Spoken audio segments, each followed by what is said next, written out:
नमस्कार दोस्तों, कैसे हो आप सब लोग। Hope you are doing well.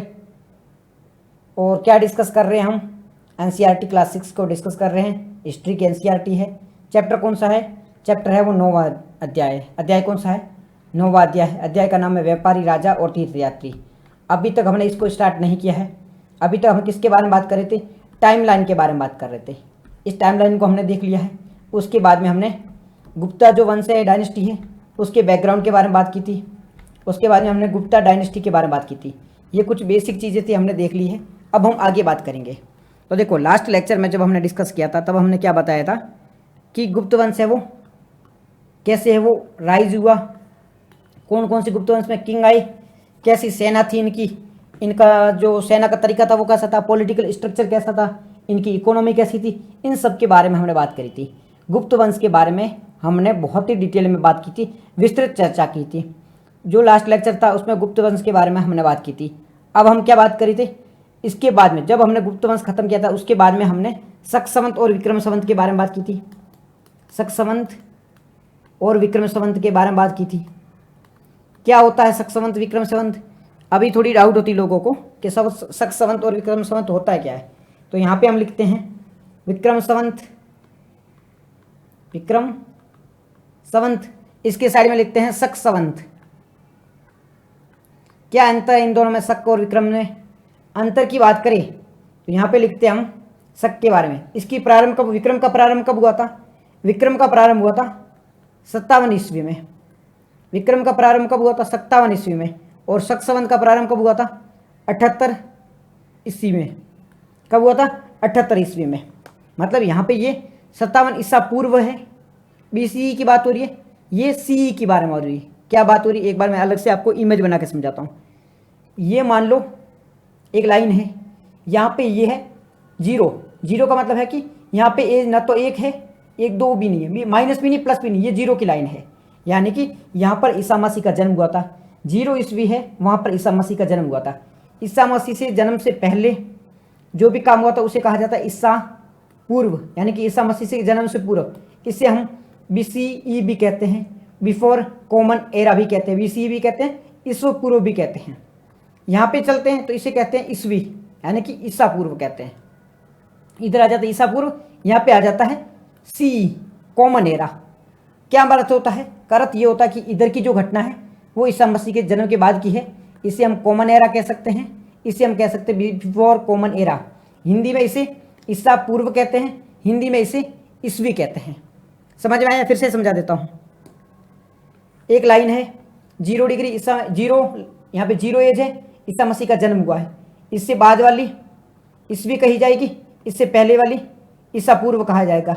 इसे हम BCE भी कह सकते हैं, इसे हम CE भी कह सकते हैं। यहाँ तक तो हमें समझ में आ गया था। यहाँ तक तो मतलब कोई भी हमें कन्फ्यूजन था नहीं। हमें कन्फ्यूजन कहाँ आ रहा था? हमें कन्फ्यूजन आ रहा था इसमें कि भाई विक्रम संवत और शक संवत क्या है। तो ये जो है ना 0, 57 यहाँ पे आता है। तो जब हम विक्रम संवत की बात करते हैं, विक्रम संवत की बात करते हैं मतलब हम इस 57 के बारे में बात करते हैं। तो यहाँ पे क्या लिखेंगे? 57 BCE लिखेंगे। BCE क्यों लिखेंगे? क्योंकि यह 0 से इधर है, 0 से इधर है, मतलब ईसा मसीह के जन्म से पूर्व की घटना है। या तो हम लिख देंगे 57 ईसा पूर्व लिख देंगे, या 57 BCE लिख देंगे। ठीक है, 57 BCE लिख देंगे। क्यों? ईसा मसीह से जन्म के पूर्व की घटना है। अब दूसरा आता है यहाँ पे शक संवत, ये आता है 78 में। 78 ईस्वी लिखेंगे यहाँ पे, ईस्वी, क्योंकि ईसा मसीह के जन्म के बाद की घटना है, जन्म के बाद की घटना है। इसे हम 78 CE भी लिख सकते हैं। तो अगर हम शक संवत की बात करें तो ये ईसा मसीह के जन्म के बाद की घटना है। शक संवत है वो ईसा मसीह के जन्म के बाद की घटना है, इसलिए इसे हम क्या कहेंगे? इसे हम कहेंगे शक संवत कहेंगे। वो उसमें 78 है वो ऐड है, ये देखो 78 है वो ऐड है, और ये है वो माइनस में है। अब मैं आपको एक और अलग पेज से समझाता हूँ। ये हमारा हो गया विक्रम, ये हमारा क्या हो गया? शक हो गया, शक हो गया। यहाँ पे क्या है? 78 ईस्वी है, 78 ईस्वी है। इधर क्या है? विक्रम हो जाएगा, BC हो जाएगा। कितना BC हो जाएगा? 77 BC हो जाएगा, 57 BC हो जाएगा, 57 BCE। अब हमें कभी भी क्या निकालना होगा? हमें अगर निकालना है ग्रेगोरियन कैलेंडर के अकॉर्डिंग, आज का जो कैलेंडर है ना कौन सा, जनवरी फरवरी मार्च अप्रैल वाला जो कैलेंडर है उसके अकॉर्डिंग हमें अगर कोई चीज़ निकालनी है तो हम कैसे निकालेंगे, आज के कैलेंडर के अकॉर्डिंग हमें कोई चीज़ निकालनी है तो हम कैसे निकालेंगे। इसके लिए हम क्या कर सकते हैं, जैसे कि हमें निकालना है विक्रम संवत। आज विक्रम संवत क्या है, तो जैसे कि आज ग्रेगोरियन कैलेंडर में है 2025 चल रहा है, ग्रेगोरियन कैलेंडर के अकॉर्डिंग आज क्या चल रहा है, 2025 चल रहा है। तो 2025 में से हम विक्रम संवत कैसे निकालेंगे, 2025 में से हमें विक्रम संवत निकालना क्या करना होगा, क्योंकि विक्रम है ना, विक्रम ग्रेगोरियन से पहले स्टार्ट हो गया था। ग्रेगोरियन हुआ था 0 में, आज का जो कैलेंडर है वो 0 में स्टार्ट हुआ था। विक्रम कब हो गया था, 57 में स्टार्ट हो गया था। ठीक है, यानी कि ग्रेगोरियन से 57 वर्ष पहले है वो विक्रम स्टार्ट हो गया था। ग्रेगोरियन वर्ष से 57 वर्ष पहले विक्रम स्टार्ट हो गया। आपको एक उदाहरण देके समझाता हूँ। मान लीजिए आपकी उम्र यहाँ पे है 20 वर्ष है। आपके पिताजी की उम्र कब है, आप ये पिताजी की उम्र है यहाँ पे 40 वर्ष है, यानी कि आपके पिताजी आपसे 20 वर्ष है, वो पहले पैदा हो गए थे। 40 एग्जाम्पल मान रहा हूँ, 40 वर्ष है और आपको निकालना, आपकी उम्र अभी क्या है, ये यहाँ पे आपका जन्म हुआ है, यहाँ पे 0 मान लो, अभी उम्र आपकी 20 वर्ष है और ये 0 है, यानी कि आपका जन्म हुआ था यहाँ पर। और आपके पिताजी की उम्र अभी क्या है, यहाँ पे आपका पिताजी का जन्म आपसे 20 वर्ष पहले हुआ था। आपके पिताजी का जन्म आपसे 20 वर्ष पहले हुआ था। अभी आपको क्या करना है, आपके पिताजी की उम्र निकालनी है। कैसे निकाल, फिर से बताता हूँ। यहाँ पे आपकी उम्र है 0 है, अभी उम्र आपकी 20 वर्ष है। आपके पिताजी की उम्र है वो आपसे 20 वर्ष पूर्व है, मतलब आपके पिताजी वो आपसे 20 प्लस पहले पैदा हुआ थे। अब कोई आपको पूछे कि आपके पिताजी की अभी की उम्र क्या है, तो आप क्या करोगे, 20 वर्ष आपकी उम्र है, 20 वर्ष इनकी उम्र है, दोनों को ऐड करोगे 40 उत्तर आ जाएगा आपका। समझ में आई कैसे, क्योंकि पिताजी की उम्र है उसको आपकी उम्र के साथ में ऐड करोगे तभी आपको पता चल जाएगा कि आपके पिताजी की उम्र क्या है। सेम होता है ग्रेगोरियन कैलेंडर में। यहाँ मान लेते हैं कि 0 में ग्रेगोरियन कैलेंडर का जन्म हुआ था, अभी क्या चल रहा है, 2025 चल रहा है, यानी कि ग्रेगोरियन कैलेंडर को जन्मे हुए कितने वर्ष हो गए, 2025 वर्ष हो चुके हैं। ग्रेगोरियन जो कैलेंडर है, आज का जो कैलेंडर है, उसको जन्म हुए कितने वर्ष हो चुके हैं, 2025 वर्ष हो चुके हैं। और ग्रेगोरियन कैलेंडर से ये जो है विक्रम संवत, ये कितने वर्ष पूर्व जन्म हुआ था, इसका होता 57 वर्ष पूर्व जन्म हुआ था। ग्रेगोरियन से 57 वर्ष पूर्व है वो विक्रम संवत का जन्म हुआ था, विक्रम संवत का जन्म हुआ था। तो आज विक्रम संवत को उम्र कितनी हो गई होगी, तो 2025 में 57 है वो ऐड कर देंगे हम, 2025 में हम 57 ऐड कर देंगे। फिर से मैं बता देता हूँ, 0 ईस्वी में ग्रेगोरियन का जन्म हुआ था, आज क्या चल रहा है, आज 2025 चल रहा है, यानी कि ग्रेगोरियन के जन्म को 2025 वर्ष हो चुके हैं। ग्रेगोरियन से 57 वर्ष पहले किसकी जन्म हुई थी, हमारी विक्रम संवत की जन्म हुई थी, विक्रम की जन्म हुई थी। तो आज विक्रम क्या है, 2025 में 57 को ऐड कर देंगे तो हमारा क्या आ जाएगा, विक्रम आ जाएगा। 2025 में 57 ऐड करके देखो, 5 7 12, 1 ये कितने हो जाएगी, 5 7 और 3 8 और ये 0 2 कितने हो जाएगी, 2082। आज विक्रम संवत कौन सा चल रहा है, 2082 चल रहा है, 2082 चल रहा है। कुछ समझ में आया कैसे निकाला मैंने, कुछ समझ में आया विक्रम संवत मैंने कैसे निकाला, डाउट है तो अभी पूछ लो, विक्रम संवत कैसे निकाला, कुछ समझ में आया। फिर से एक बार बता रहा हूं, एक ये है 0, एक ग्रेगोरियन नाम का व्यक्ति है जिसकी उम्र को कितनी हो गई है, 2025 वर्ष हो चुका है, जिसकी उम्र कितनी 2025 हो गया है। ठीक है, थैंक यू सो मच। और दूसरा है यहाँ पे ये 57 वर्ष, ये ग्रेगोरियन नाम का लड़का है जिसकी उम्र को कितनी हो गई, 2025 हो गई है। और एक है विक्रम नाम का लड़का जो ग्रेगोरियन से 57 वर्ष बड़ा है, ग्रेगोरियन से 57 वर्ष बड़ा है। तो आपको पूछा कि विक्रम की उम्र क्या होगी, तो आपको क्या करना है, 2025 में 57 को ऐड कर दो, क्या आ जाएगा, 2082 आ जाएगा। तो विक्रम की एज क्या हो जाएगी, 2082 हो जाएगी।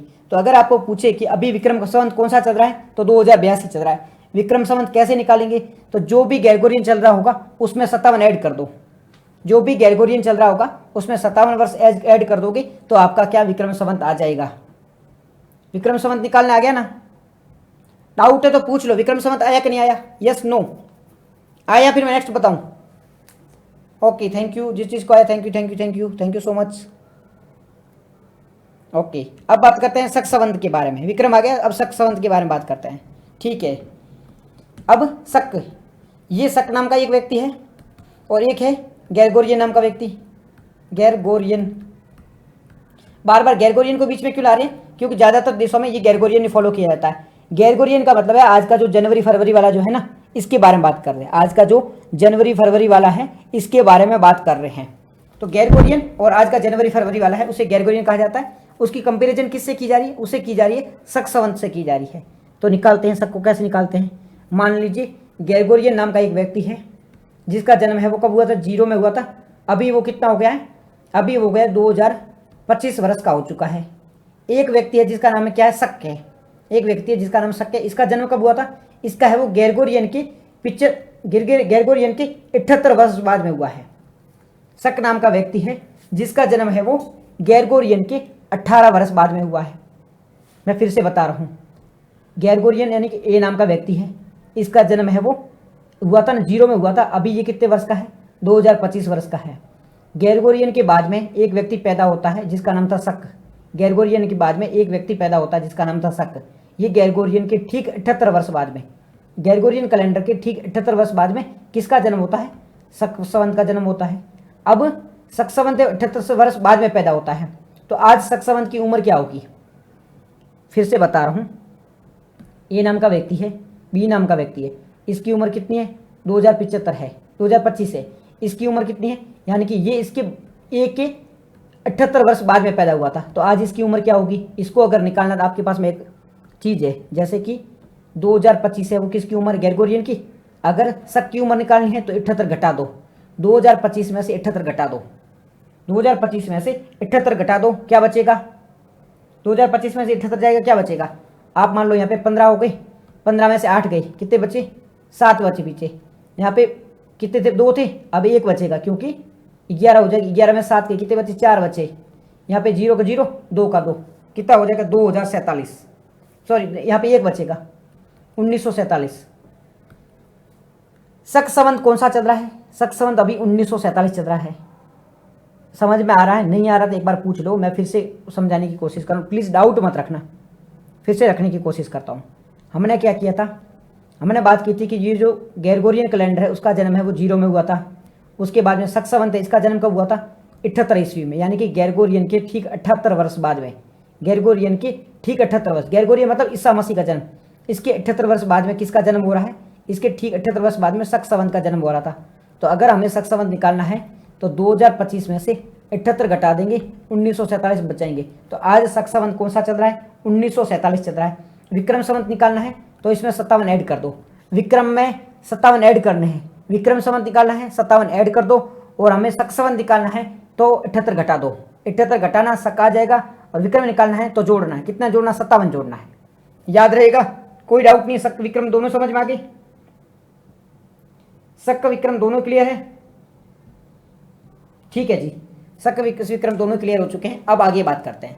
तो आज हम आगे बात करेंगे हर्षवर्धन के बारे में। ये चीजें सारी हम देख चुके थे। आज हम हर्षा के बारे में बात करेंगे, हर्षवर्धन के बारे में बात करेंगे। मैं एक स्टोरी के तरीके से आपको हर्षवर्धन को समझाता हूँ। 7वीं शताब्दी में, यहाँ पे लिख देते हैं हर्षवर्धन। ठीक है, हर्षवर्धन क्या होता है? 7वीं शताब्दी में, 7वीं शताब्दी में एक महान सम्राट का जन्म होता है। जैसे कि गुप्त वंश है वो समाप्त हो चुका है। गुप्त वंश समाप्त हुआ, उसके बाद में क्या होता है कि भारत में एक हमें कमी देखने को मिलती है, एक खाई देखने को मिलती है। कैसी खाई देखने को मिलती है? हमें खाई ऐसी देखने को मिलती है, कोई भी महत्वपूर्ण शासक नहीं है, कमजोर रूलर देखने को मिल रहे हैं, कोई स्ट्रांग रूलर देखने को मिल नहीं रहा है। अब इस कमी की भरपाई करने के लिए यहाँ पे एक शासक उभर के आता है जिसका नाम था हर्षवर्धन। नाम क्या था? हर्षवर्धन। 7वीं शताब्दी में वो महान सम्राट हर्षवर्धन हमें देखने को मिलता है। इसका पूरा नाम था हर्षवर्धन था। कौन से वंश से हर्षवर्धन संबंधित था? हर्षवर्धन का वंश कौन सा था? शाम में 9 बजे, 9 बजे ज्योग्राफी होगा। ठीक है, ज्योग्राफी 9 बजे। ठीक है, हर्षवर्धन कौन से वंश से हर्षवर्धन संबंधित था? हर्षवर्धन का जो वंश था ना वो था पुष्यभूति, पुष्यभूति वंश से। हर्षवर्धन कौन से वंश से संबंधित था? तो हर्षवर्धन है वो पुष्यभूति वंश से संबंधित था। इसका पूरा नाम क्या था? पूरा नाम हर्षवर्धन ही था। इसे हर्षा भी कहा जाता है। इसे क्या कहा जाता है? इसे हर्षा भी कहा जाता है। पुष्यभूति जो वंश है इसकी राजधानी कहाँ थी? पुष्यभूति वंश की राजधानी थी, स्टार्टिंग में इनकी राजधानी थी थानेसर। स्टार्टिंग में इनकी राजधानी कहाँ थी? थानेसर में। ये थानेसर कहाँ पर है? ये हरियाणा में है। बाद में ये अपनी राजधानी बदल के कहाँ कर देते हैं, कन्नौज में कर देते हैं। बाद में अपनी राजधानी है वो कहाँ कर देते, कन्नौज में। स्टार्टिंग में इनकी राजधानी कहाँ थी, ये थी थानेसर में। बाद में अपनी राजधानी है वो कन्नौज में कर देते हैं। शासनकाल इनका कब रहा था, इनका शासनकाल जो बात कर रहे हैं किसकी, हर्षवर्धन की, तो 606 में प्रारंभ हुआ था। इनका शासनकाल 606 में प्रारंभ हुआ था और 647 तक चलता है।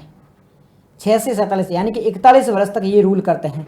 बात किसके बारे में बात कर रहे हैं हम हर्षवर्धन के बारे में बात कर रहे हैं। हर्षवर्धन का जन्म 606 से, राज इनका चला था 606 से 647 तक इनका राज चला था। इनका पूरा नाम राजा हर्षवर्धन था। पुष्यभूति वंश से ये संबंधित थे। राजधानी कहाँ थी, स्टार्टिंग में इनकी राजधानी थी थानेसर हरियाणा में। बाद में ये अपनी राजधानी चेंज करके कन्नौज में कर देते हैं। पिता का नाम क्या था, पिता का नाम अगर आप यूपीएससी में तैयारी कर रहे हो तो नहीं याद रखोगे तो भी चलेगा, बट किसी और एग्जाम की तैयारी कर रहे हो तो इनके पिता का नाम था प्रभाकरवर्धन। पिताजी का नाम क्या था, प्रभाकरवर्धन। प्रभाकरवर्धन ये इनके पिताजी का नाम था। किसी अदर एग्जाम की तैयारी कर रहे हो तो याद रखना। भाई की बात करें तो भाई राज्यवर्धन था, बहन राजश्री थी। ये याद तो नाम नहीं रखोगे तो भी चलेगा। हर्षवर्धन के बारे में बात कर रहे हैं, इनकी पुष्यभूति वंश से संबंधित था। राजधानी थानेसर थी, बाद में कन्नौज कर दी गई।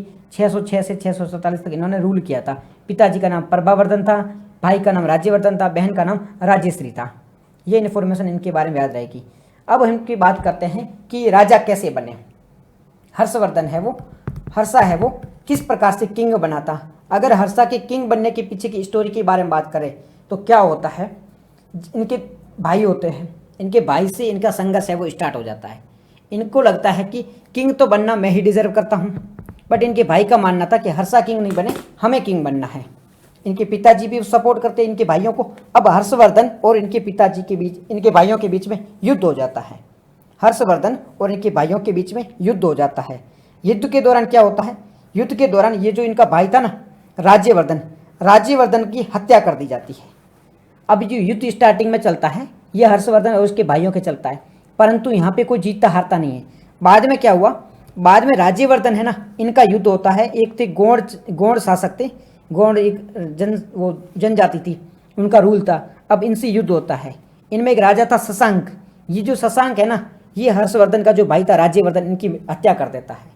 कैसे क्या स्टोरी है जो एक बार मैं लिख देता हूँ ताकि आप स्टोरी को कनेक्ट कर सको। यहाँ पे देखो, ये है हर्षवर्धन, हर्षा, इसके भाई है राज्यवर्धन। ठीक है, राज्यवर्धन का युद्ध किससे होता है, राज्यवर्धन का होता है गौड़ शासक शशांक से। गौड़ राजा शशांक से इनका युद्ध होता है। अब ये शशांक है ना, ये राज्यवर्धन को हरा देते हैं, मार देते हैं। शशांक की मृत्यु के बाद, ये राज्यवर्धन की मृत्यु के बाद में अब इनके पास में ऑप्शन क्या बचते हैं, ऑप्शन बचती है राजश्री। राजश्री इनकी बहन थी, तो ये शशांक है वो राजश्री को भी बंदी बना लेता है। शशांक है वो राजश्री को भी बंदी बना लेता है। अब ऑप्शन क्या बचता है इनके पास में, अब ऑप्शन एक ही बचता है, वो बचता है हर्षवर्धन। भाई बहन दोनों को बंदी बना लिया, भाई को मार दिया, बहन को बंदी बना लिया। अब ऑप्शन क्या बचता है, अब ऑप्शन एक ही बचता है। कौन सा ऑप्शन, इनकी बहन, इनका जो भाई होता है हर्षवर्धन, यही ऑप्शन बचता है। अब हर्षवर्धन और शशांक के बीच में युद्ध होता है। हर्षवर्धन और शशांक के बीच में युद्ध होता है। यहाँ लिखते हैं हर्षवर्धन और शशांक। अब हर्षवर्धन खुद को किंग घोषित करता है और शशांक पे अटैक कर देता है और अपनी बहन को छुड़वा लेते हैं। इनकी बहन को जो बंदी बनाया था हर्षवर्धन ने अपनी बहन को छुड़वा लिया और उसको शशांक को मार दिया। ये घटना कब की है, ये घटना है 606 ईस्वी की। क्या ये डेट को याद रखना है, डेट को याद नहीं रखोगे तो भी चलेगा। युद्ध किन के बीच में हुआ था ये याद नहीं रखोगे तो भी चलेगा। क्यों युद्ध हुआ था ये याद नहीं रखोगे तो भी चलेगा, बट आपको पता होना चाहिए कि ये राजा कैसे बनता है। स्टार्टिंग के इवेंट है इसके कि ये किंग किस प्रकार से बनता है। अपनी बहन को बचाता है 606 ईस्वी में, और जो शशांक था उसको मार देता है, और ये जो हर्षवर्धन है वो किंग बन जाता है।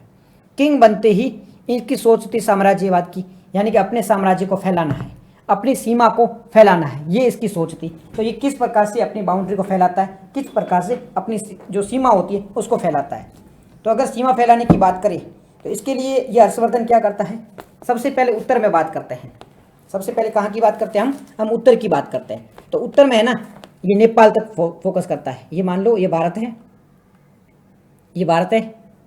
उत्तर की बात करें तो ये नेपाल है, ये जो हमारा पंजाब है, यहाँ पर कब्जा करता है। स्टार्टिंग में सर अच्छे से लिखे, ठीक है मैं अच्छे से लिखूंगा, ओके सॉरी मैं अच्छे से लिखने की कोशिश करता हूँ। 1 मिनट है, जल्दबाजी रहती है भाई की टाइम ज़्यादा लग जाएगा, अगर हैंड राइटिंग में लिखेंगे तो फिर भी मैं कोशिश करता हूँ अच्छे से लिखने की। ओके, हम देखो बात कर रहे हैं कि ये इसके साम्राज्य विस्तार के बारे में बात कर रहे हैं, हर्षवर्धन के साम्राज्य विस्तार के बारे में बात करें कि हर्षवर्धन का साम्राज्य विस्तार कहाँ कहाँ होता है। सबसे पहले अगर हम उत्तर के बारे में बात करें, उत्तर में इसका साम्राज्य विस्तार कहाँ कहाँ होता है, तो सबसे पहले ये नेपाल में, पंजाब में फोकस करता है। नेपाल और पंजाब का जो भूभाग है उस पर कब्जा करता है, उस पर कंट्रोल करता है। फिर ये जाता है दक्षिण में, दक्षिण में ये कहाँ तक जाता है, तो दक्षिण में एक जगह है नर्मदा, नर्मदा एक रिवर है। ये मैं आपको मैप बना के समझाता हूँ। ये मान लो भारत का मैप है, मैप देखो सही नहीं बनेगा प्लीज़, है ना, समझने की कोशिश करना। यहाँ पे ये नर्मदा नदी जा रही है, इसके साउथ में क्या दक्षिण भारत है, तो ये यहाँ से एंट्री लेता है। हर्षवर्धन है वो कोशिश करता है नर्मदा से कि साउथ में जाके करते हैं, बट ये साउथ में आगे एक्सपेंड नहीं हो पाता है। हम आगे बताएंगे कि हर्षवर्धन साउथ में क्यों नहीं बढ़ पाता है, इसके बारे में अभी भी आगे चर्चा करने वाले हैं। बट ये साउथ में नर्मदा नदी तक ही जा पाता है, इसके आगे ये कंट्रोल नहीं कर पाता है। बात करें पश्चिम की, तो पश्चिम में राजस्थान है, यहाँ पर राजस्थान है, यहाँ पे गुजरात है, उस पर भी कब्जा कर लेता है। अलग हैंड राइटिंग में अगर लिखूँ आपको समझ नहीं आ रहा है तो आप यहाँ देख लो, ये गुजरात है, ये गुजरात है, यहाँ तक हर्षवर्धन है वो कंट्रोल कर लेता है। तो राजस्थान तक कर लेता है, गुजरात तक कर लेता है, नीचे बंगाल ये अपनी नर्मदा रिवर तक कर लेता है। पूरे भारत में अगर आपका इसका लोकेशन देखने की, ये कहाँ कहाँ कब्जा करता है, तो ये ऊपर वाला कश्मीर है, ये गुजरात वाला भाग ले गया, ठीक है। ये समझने की एक बार फिर से, यार ये तो बहुत गलत बन गया मैप, रुको एक बार, ये ठीक है। यहाँ पे ये मान लो साउथ वो है हमारा, ठीक है। अब यहाँ तक ये कब्जा कर लेता है, ये बंगाल लग गया हमारा, ये उड़ीसा, ये क्या बोलते हैं, उड़ीसा नीचे हो गया, बंगाल हो गया, यूपी बिहार पंजाब, ये हरियाणा हो गया, राजस्थान हो गया, गुजरात हो गया, यहाँ तक ये कब्जा मान ले। आप मान के चलो उत्तर भारत के तो ज़्यादातर भूभाग पर हर्षवर्धन है वो कब्जा कर लेता है, उत्तर भारत के ज़्यादातर भूभाग पर हर्षवर्धन है वो कब्जा कर लेता है। दक्षिण भारत में ये नहीं जा पाता, दक्षिण भारत में मतलब उसके नीचे नहीं जाता, किसके, नर्मदा रिवर है उसके नीचे नहीं जा पाता है। सर मुझे समझ में नहीं आया, आपको क्या, 1 मिनट में दोबारा बता देता हूँ। हर्षवर्धन ने अपना साम्राज्य कहाँ कहाँ तक विस्तार किया है उसके बारे में बात कर रहे हैं। तो हर्षवर्धन अपने साम्राज्य का विस्तार कर रहा था, तो ये कहाँ, उत्तर में भी करेगा, कोशिश इसकी नॉर्थ की ओर भी रहेगी, कोशिश इसकी वेस्ट की साइड में भी रहेगी, साउथ की ओर भी रहेगी, ईस्ट की ओर भी रहेगी। नॉर्थ में ये पंजाब तक चला जाता है, कुछ हद तक ये नेपाल तक भी ये कोशिश करता है। वेस्ट में ये हमारा गुजरात है, राजस्थान यहाँ तक फोकस करता है। साउथ में ये नर्मदा जो रिवर है ना, नर्मदा रिवर, नर्मदा, आप भारत का मैप देखोगे तो आपको नर्मदा नदी देखेगी, यहाँ पर फोकस करता है। और बात करें पूर्व में, तो ये बंगाल है ना, अभी का बंगाल, पश्चिम बंगाल, यहाँ तक फोकस करता है। यानी कि ये उत्तर भारत जितना भी है ना, यहाँ पर ये कोशिश कर लेता है, इसको कंट्रोल में कर लेता है, परंतु ये दक्षिण भारत में कंट्रोल में नहीं कर पाता है, दक्षिण भारत को कंट्रोल में ये नहीं कर सकता है, ठीक है। दक्षिण भारत में अभी क्यों नहीं कर पाता, इसका रीजन भी हम आगे देखने वाले हैं। जब इसकी बाकी युद्ध नीतियों के बारे में देखेंगे तब हम बात करेंगे कि दक्षिण भारत में ये कब्जा क्यों नहीं कर सकता है, ठीक है। नेक्स्ट अब इसके बारे में बात करते हैं कि इसकी धार्मिक नीति क्या थी। हर्षवर्धन की धार्मिक नीति, हर्षवर्धन है वो अपने धर्म के लिए क्या करता था, धार्मिक नीति को किस प्रकार से फॉलो करता था। तो अगर इनके धर्म के बारे में बात करें तो स्टार्टिंग में ये शैव धर्म को फॉलो करते थे, यानी कि स्टार्टिंग में शैव धर्म कौन सा होता है, भगवान शिव की पूजा किया करते थे, भगवान शिव की पूजा किया करते थे। साथ ही साथ में आप याद रखना ये हिंदुज़म को बढ़ावा दे रहे थे, हिंदू धर्म को बढ़ावा दे रहे थे। पर बाद के वर्षों में ये देखा गया था कि इन्होंने हिंदुज़म की जगह बुद्धिज़्म को फॉलो किया, बुद्धिज़्म यानी कि बौद्ध धर्म को बढ़ावा दिया। यार मैं जल्दबाजी के चक्कर में लिख नहीं रहा हूँ सही, बौद्ध धर्म को बढ़ावा दिया। स्टार्टिंग में ही हिंदू धर्म को बढ़ावा दे रहा था, लेकिन बाद के वर्षों में देखा गया कि हर्षवर्धन है वो बुद्धिज़्म को बढ़ावा दे रहा है, बौद्ध धर्म को बढ़ावा दे रहा है। परंतु यहाँ पे एक चीज़ नोटिस करना कि इसने किसी एक धर्म के खिलाफ जाके बात नहीं की, अपने धर्म को प्रमोट कर रहा है, परंतु ये धार्मिक रूप से सहिष्णु था, धार्मिक रूप से सहिष्णु राज्य था, धार्मिक टॉलरेट राज्य था, टॉलरेंट था, टॉलरेंट किंग था, यानी कि धार्मिक रूप से ये सहिष्णु किंग था। तो आप ये नहीं कह सकते, अब उस टाइम में देखा भाई यही था सर, हर्षवर्धन का समय क्या था, हर्षवर्धन का था 7वीं शताब्दी का समय था, 600 तक गुप्त काल था, 600 ईस्वी तक गुप्त काल था, 7वीं शताब्दी में स्टार्ट हो जाता है। आप मान लो छठी के एंड में और 7वीं शताब्दी, छठी का एंड मान लो और 7वीं का जो स्टार्टिंग है ना, ये देख लो 606 ईस्वी से लेके इसके बाद का जो घटना है ना, ये हर्षवर्धन का काल था। ठीक है, 606 से 650 के आसपास का जो काल है ना, वो हर्षवर्धन का काल था। तो 7वीं शताब्दी का जो काल था वो हर्षवर्धन का माना जाता है। ठीक है जी। धार्मिक रूप से ये पहले शिव धर्म को मानते थे, बाद में इन्होंने बुद्ध धर्म को अपना लिया था, परंतु ये धार्मिक रूप से सहिष्णु थे। सहिष्णु मतलब क्या था कि सभी धर्मों को फॉलो किया करते थे। फॉलो मतलब समान किया करते थे। उस टाइम में आपको है ना धार्मिक इंटॉलरेंस बहुत कम देखने को मिलती है। पर आप मेरे विचार का खंडन करोगे कि भाई अगर ऐसा होता तो कुछ राजाओं के द्वारा बौद्ध मंदिरों को तोड़ा गया था, कुछ राजाओं के द्वारा हिंदू मंदिरों को तोड़ा गया था, तो ये तो गलत है ना। आप कह रहे हो कि उस समय धार्मिक रूप से हमें सहिष्णुता देखने को मिलती है। तो जब हिंदू मंदिरों को तोड़ा गया था, ये घटना है वो 8वीं शताब्दी या 9वीं शताब्दी से स्टार्ट हो जाती है, जब हमारे पे अरब का आक्रमण होता है ना, अरब का आक्रमण होता है, जो मुस्लिम आक्रमण होता है, इस्लामिक आक्रमण होता है, इस्लामी आक्रमण, तब जाके ये हमें घटना देखने को मिलती है। मैं किसी धर्म को टारगेट नहीं कर रहा हूँ, बट जो मंदिर वगैरह की जो इवेंट देखने को मिलते हैं, मंदिर तोड़ने की या जो बुद्ध मत होते हैं मंदिर, उनको तोड़ने की जो घटनाएं देखने को मिलती है, ये हमें 8वीं या 9वीं शताब्दी के बाद में ही देखने को मिलती है। ज़्यादा बात करें तो 11वीं शताब्दी के बाद में और ज़्यादा ये घटनाएं देखने को मिलती है। बट यहाँ तक है ना, मंदिर जनरली पहले भी तोड़े गए थे, ऐसी बात नहीं है कि किसी ने मंदिर तोड़ा भी नहीं था, ऐसी घटना देखने को मिलती थी। बट उसका उद्देश्य क्या हुआ करता था, उस समय जो मंदिर तोड़े जाते थे ना, वो राजा अपना वर्चस्व स्थापित करने के लिए मंदिर तोड़ता था। फॉर एग्जाम्पल के लिए मौलिक अधिकार कितना है, मतलब मैं समझा नहीं, मौलिक अधिकार मतलब फंडामेंटल राइट का पूछ रहे हो क्या?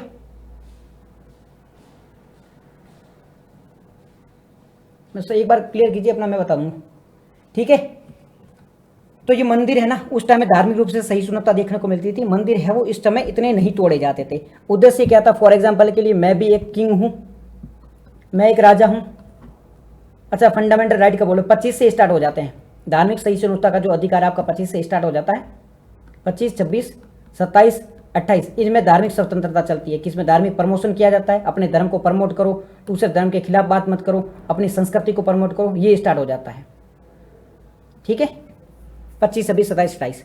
तो यहाँ पे ये बात कर रही थी। फिर मैं एक किंग हूँ, मान लीजिए मैं एक किंग हूँ, आप भी किंग हो। अब मैंने कोई टेम्पल बना लिया। इस समय जो मंदिर होते थे ना, वो जीत का प्रतीक हुआ करते थे। जैसे मैं कहीं पे विजय प्राप्त करूंगा तो ये मेरी जीत का प्रतीक है, उसके लिए मैं मंदिर है वो बनाऊंगा, मंदिर का निर्माण करवाऊंगा।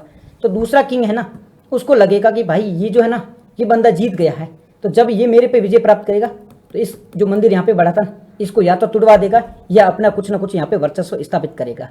तो उस समय जो मंदिर तोड़े जाते थे, उनका उद्देश्य था कि भाई अपना वर्चस्व स्थापित करना, अपने साम्राज्य का विस्तार करना, और उसको बताना कि भाई मैंने मेरे साम्राज्य का विस्तार किया है। अच्छा, आप ये पूछना चाह रहे मौलिक अधिकार टोटल कितने हैं? आर्टिकल के बारे में पूछा, क्या पूछना, मेरे को ये समझ नहीं आया। टोटल फंडामेंटल राइट कितने हैं ये पूछना चाह रहे हो, या कौन से आर्टिकल में क्या लिखा है ये पूछना चाह रहे हो?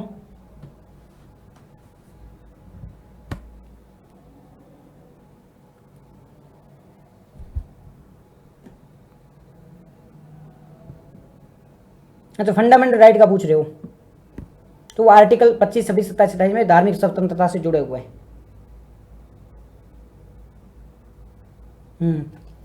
ठीक है, तो हम फिर ये बात हो रही थी कि मंदिर इन्होंने तोड़ा था। अब क्या बात करेंगे, ये तो एक धार्मिक नीति हो गई। अब हम बात कर रहे थे कि भाई ये दक्षिण भारत तक विस्तार क्यों नहीं कर पाया था। ये जो था हर्ष था, ये दक्षिण भारत तक क्यों नहीं विस्तार कर पाया था। हर्षवर्धन का काल कब का है? 7वीं शताब्दी का है। इस समय दक्षिण भारत में कौन रूल कर रहा है? हर्षवर्धन के समय दक्षिण भारत में रूल कौन कर रहा है? क्योंकि दक्षिण भारत में हर्षवर्धन भी कोशिश कर रहा है, लेकिन इसके सामने कौन बैठा है? इसके सामने हमें देखने को मिलता है पल्लव देखने को मिलता है, और पल्लव है वो हर्षवर्धन के ऑलमोस्ट इक्वल ही थे। जो हर्षवर्धन का समय था ना, उस समय जो पल्लव है वो धीरे धीरे अपने पीक की ओर आ रहे थे। जैसे पल्लव का स्टार्टिंग है ना, वो हर्षवर्धन से काफ़ी पुराना था। पल्लव है वो हर्षवर्धन से बहुत पहले स्टार्ट हो गए थे, लेकिन इनका पीक है ना वो यहाँ पर हर्षवर्धन के टाइम है। हर्षवर्धन 7वीं शताब्दी में अपने पीक पर होता है, और पल्लव भी इस समय है वो पीक पर होते हैं। इसके साथ साथ में चालुक्य होते हैं ना, चालुक्य वो भी इस समय अपने पीक पर थे। चालुक्य डायनेस्टी है वो भी इस समय अपने पीक पर थी। अब हर्ष है वो कहाँ जाना चाह रहा है, हर्ष को साउथ में जा रहा है, पर साउथ में इनको टक्कर कौन दे रहे हैं, पुलकेशिन सेकंड। साउथ को टक्कर कौन दे रहा है, यहाँ पर बैठा है पुलकेशिन द्वितीय। अब ये जो पुलकेशिन द्वितीय है ना, इसने हर्ष को हरा दिया था। कहाँ पर हरा दिया था हर्ष को, हर्ष को ये हरा देता है गंगा नदी, ये यम अपने क्या बोलते हैं नर्मदा नदी पर जाके हर्ष को हरा देता है। जैसे ही हर्ष की हार होती है उसके बाद में हर्ष है वो कभी भी दक्षिण की ओर कोशिश करता ही नहीं है। तो दक्षिण की ओर विस्तार क्यों नहीं कर पाता है, क्योंकि दक्षिण की ओर उसका रेजिलेंट मिल गया था। जैसे हम बात करते हैं ना मतलब मध्यकालीन भारत की बात करते हैं तो औरंगजेब की बात करते हैं, अकबर की बात करते हैं। अकबर ऑलमोस्ट पूरे भारत पे कब्जा करना चाहता था, पर राजपूताना में जब गया, जब राजस्थान में गया, ये ऑफ द टॉपिक है, पॉलिटी का टॉपिक, अपन इसको डिटेल से बात करेंगे पॉलिटी के लेक्चर में ना, पूरे ऐसे करेंगे तो अब आधे घंटे में पूरा टॉपिक चला जाएगा, है ना। तो इस पे अपन डिटेल में बात कर लेंगे, मौलिक अधिकार मौलिक कर्तव्य के बारे में, कौन सा है कहाँ है, ठीक है। तो वैसे बात कर रहे हैं हम हर्षवर्धन के बारे में कि हर्षवर्धन है वो साउथ की ओर जा रहा है, साउथ में इसको रोक लिया गया था। और ऐसी ही बात करते हैं अकबर की, अकबर ऑलमोस्ट है वो भारत पे कोशिश करना चाहता है, बट राजस्थान में उसको रोक दिया जाता है। राजस्थान में जब वो हल्दी घाटी का युद्ध होता है, महाराणा प्रताप से युद्ध होता है, तो उसके बाद में एक बार उसको मुंह को खानी पड़ती है, तो राजस्थान में बार बार कोशिश करता भी नहीं है। सेम औरंगजेब को देखने को मिलता है, उसको महाराष्ट्र में बहुत रेजिलेंट देखने को मिलता है। तो वैसे ही हुआ था हर्षवर्धन के टाइम में भी, जब कोई बहुत बड़ा शासक होता है, जैसे उसका ऑलमोस्ट भारत पे कब्जा है, पर वो दक्षिण भारत की ओर बचता है मतलब जाने की कोशिश करता है, या फिर वो नॉर्थ इंडिया की ओर जाने की कोशिश करता है, तो अगर उसको रेजिलेंट मिल जाता है, मैं आपको उदाहरण देके समझा तो कैसे क्या कहना चाह रहा हूँ मैं सिंपल भाषा में ये कहना चाह रहा हूँ कि आप है ना विस्तार करना चाहते हो अपना। आज की करंट सिचुएशन की बात करें, बीजेपी की गवर्नमेंट है वो ज़्यादातर राज्यों में है, पर बीजेपी जब साउथ की ओर जाते हैं और यहाँ पर बीजेपी को टक्कर देखने को मिलती है, किससे मिलती है, तमिलनाडु में बीजेपी कभी अपनी सरकार नहीं बना पाते हैं, AIDMK और DMK जैसी पार्टी वो उनको टक्कर देती है। केरल में अपनी सरकार नहीं बना पाते हैं, केरल में भी इनको टक्कर देखने को मिलती है। जब कोई नेशनलिस्ट या तो पार्टी मान लो, उस टाइम में पार्टी नहीं होती थी, उस टाइम में राजा हुआ करता था, तो ये पूरे भारत पे कब्जा करने वाला राजा जब किसी दो राज्यों में डिफीट होता था ना, दो राज्यों में डिफीट होता था, तो इसका असर पूरे भारत पर देखने को मिलता था। इसका असर है वो पूरे भारत में, भाई कि तू पूरे भारत पे कब्जा कर रहा है बट तेरे से एक क्षेत्र पे कब्जा नहीं हो रहा है, इसका मतलब तेरी कमजोरी साफ झलक रही है। तो बाकी जो छोटे छोटे राज्य थे वो भी फिर इसके खिलाफ हो जाते थे। हर्षवर्धन के साथ में हमें सेम ही घटना देखने को मिली थी। हर्षवर्धन है वो अनडिफिटेबल माना जा रहा था कि हर्षवर्धन को कोई भी हरा नहीं सकता है। इसने आसपास के सभी भूभाग पर कब्जा कर लिया था, आसपास के जितने भी राज्य थे उन पर हर्षवर्धन ने कब्जा कर लिया था।